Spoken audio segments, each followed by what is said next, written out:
Today I want to do a recipe that has been very popular on my soulfoodcookbook.com blog.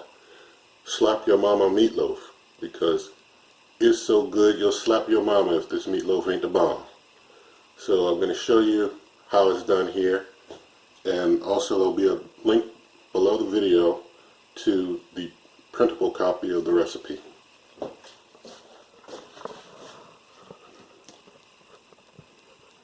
I've also made a few adjustments to some of the ingredients because over the years they had to change based on the availability of ingredients. I've got here a family pack of ground beef. That's about 5 pounds. I've got some chopped onion. That's half of a large chopped onion. This is a large chopped green pepper. I've got some crackers. I happen to have honey wheat Ritz because that's what I like to eat. I'll be using about a pack and a half of these to help bind that meatloaf together. I've got 1 8-ounce can of tomato sauce. I've got about 4 ounces of evaporated milk. I've got 5 ounces of A1 steak sauce. I've got 7 ounces of ketchup. I've got 5 ounces of Heinz Carolina tangy barbecue sauce, and I have 2 eggs. So all this is going to get mixed together in the meatloaf here. So I'm going to start by just putting the meat in to our super large bowl. That'll help make us some room. And I'm going to just rinse the hands off here, then I'll get those eggs open. After I get the eggs opened up, I'm going to put the milk in with the eggs and mix that mixture up.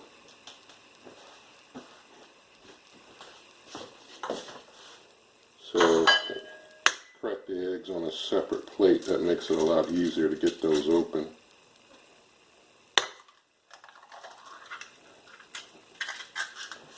Clean this off here.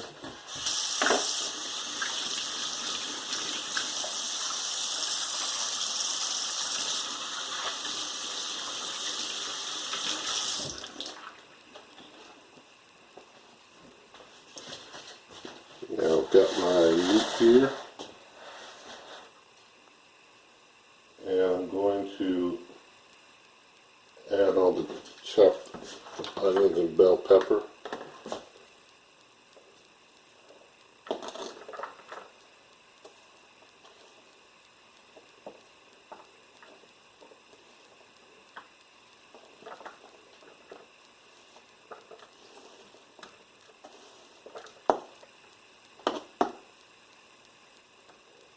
Alright, got that all in there.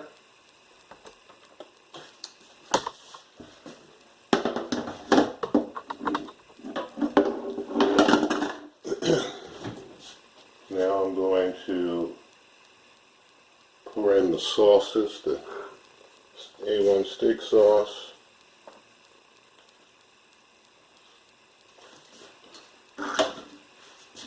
and pour in the tangy barbecue sauce.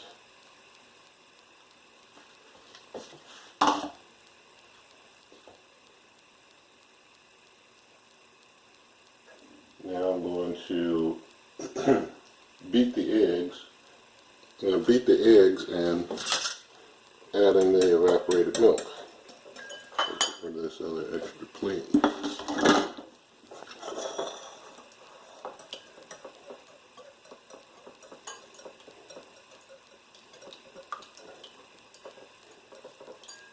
Adding in the evaporated milk, stirring it in.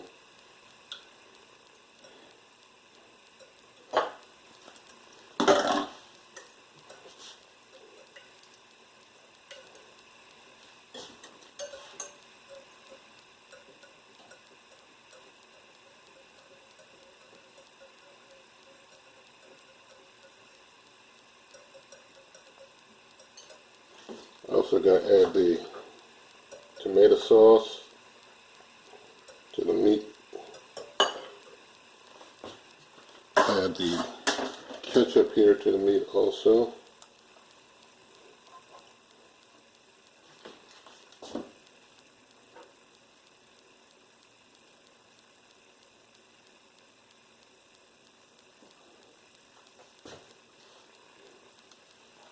Make sure I get more of that out.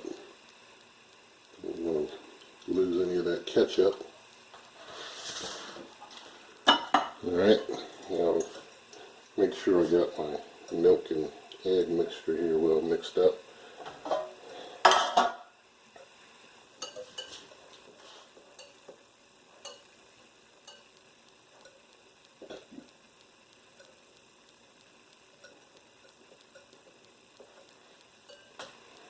Alright, pour that in. It's time to get the crackers. We're about a squeeze and a half of these. It's a lot of meat, so we'll need a good bit to help bind this meat together.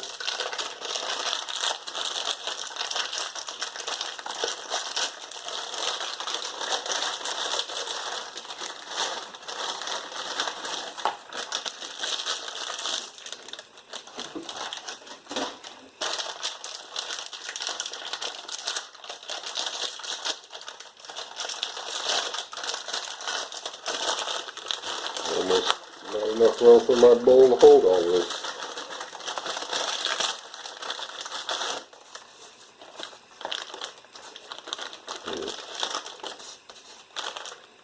I'm just going to put, let's see, that may be enough to help bind it. Out there. I'm going to get the mix in here. Get this all mixed together good.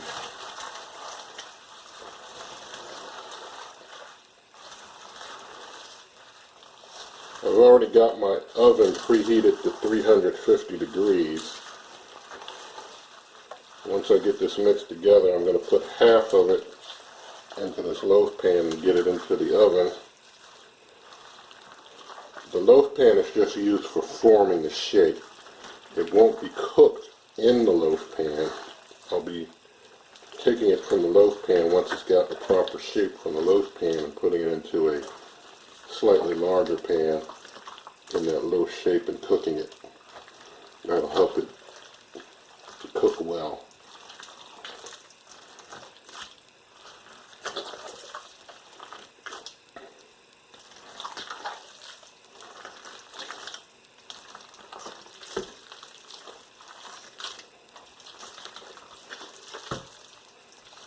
Drop the little meat there.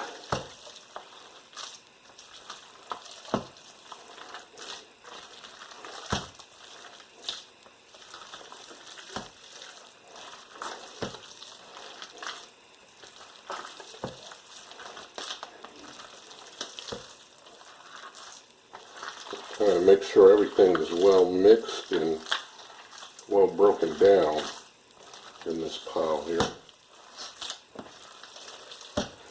Because there's so much.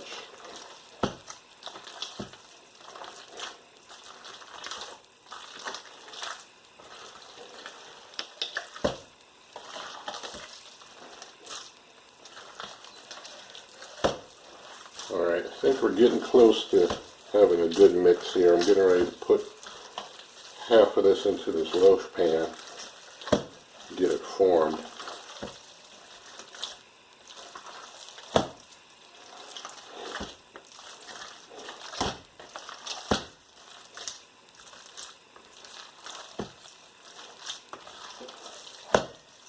Just making sure I turn it over enough times.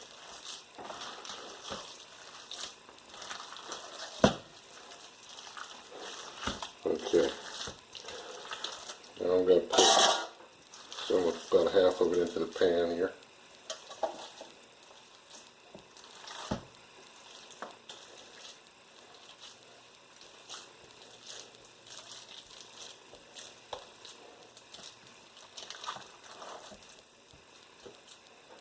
Basically filling up my loaf pan.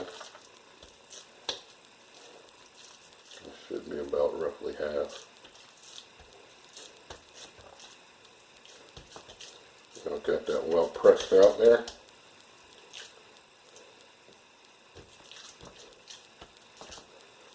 Now I've also got this other well-greased pan here. This is what I'm going to cook the meatloaf in. When I do, I get that form, flip it over. It's a common misnomer to cook the meatloaf in the metal pan. Notice as I was forming that meat, unfortunately my video stopped, so I just got it restarted again. I wanted to show you where I'm at. I got that meat, one half of it, into the pan. I took that, dropped it into the greased pan that I have here to cook it in. I put the other half here in the metal pan so it gets a shape. This will be cooked now. The rest will be cooked some other time. I've basically got 2 meatloaves here.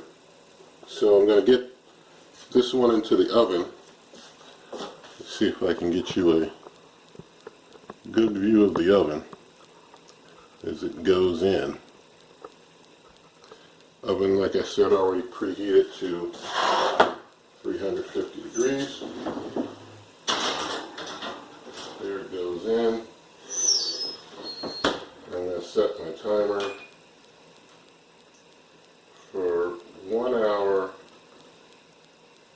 We'll give it 1 hour 20 minutes and then I'll check it. So we'll come back and check that in 1 hour 20 minutes and see what we have. Okay, so the meatloaf is still cooking. It's got about another 52 minutes to go. And while that's cooking, I'm going to prepare the glaze, so I wanted to show you that. The ingredients for the glaze are 1/3 cup of Cairo dark corn syrup. I'm going to pour that in the bowl here. Along with that 1/3 cup of Cairo dark corn syrup, there's a half cup of ketchup.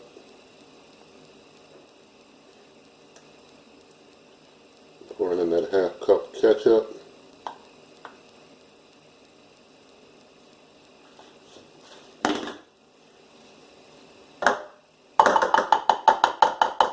Making sure I get it all. And a 1/4 cup of brown sugar. I use the Printable brown sugar blend. You can use the straight brown sugar if you prefer. Okay, just get that mixed up here. Brown sugar is getting a little pumped into the whisk, but we'll spin that around a bit and help loosen it up.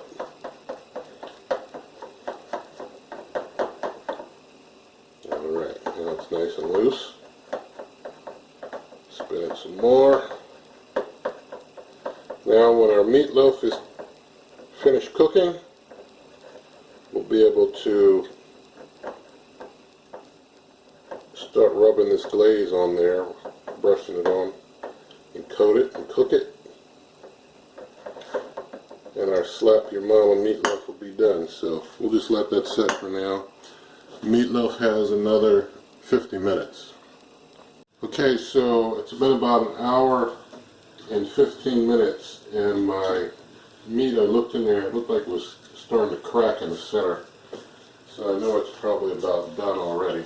So I'm going to open it up and just check the temperature with my meat thermometer here.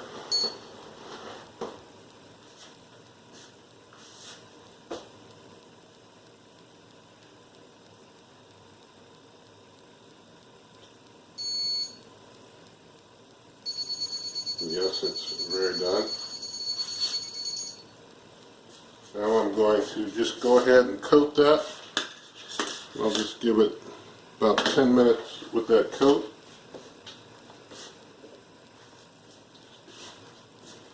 Because I used a smaller pan, you can see that the juices are kind of bubbling up around there. Maybe I could have used a larger pan so that wouldn't happen so close to the top of the meat, but it should be fine. It's looking good.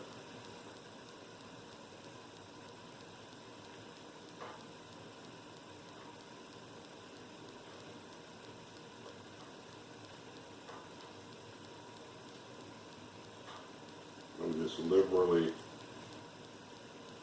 coating this meat.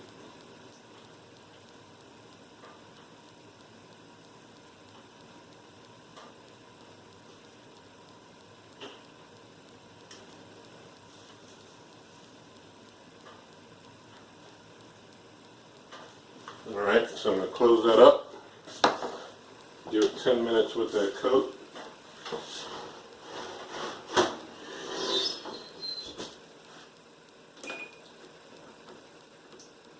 We'll check on this in 10 minutes. Alright, so our 10 minutes for glaze cooking is up. I've turned the oven off.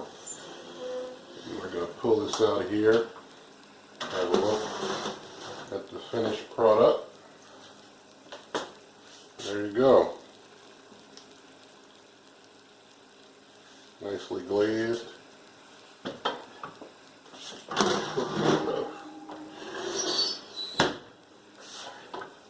So you can try that yourself, and good eating.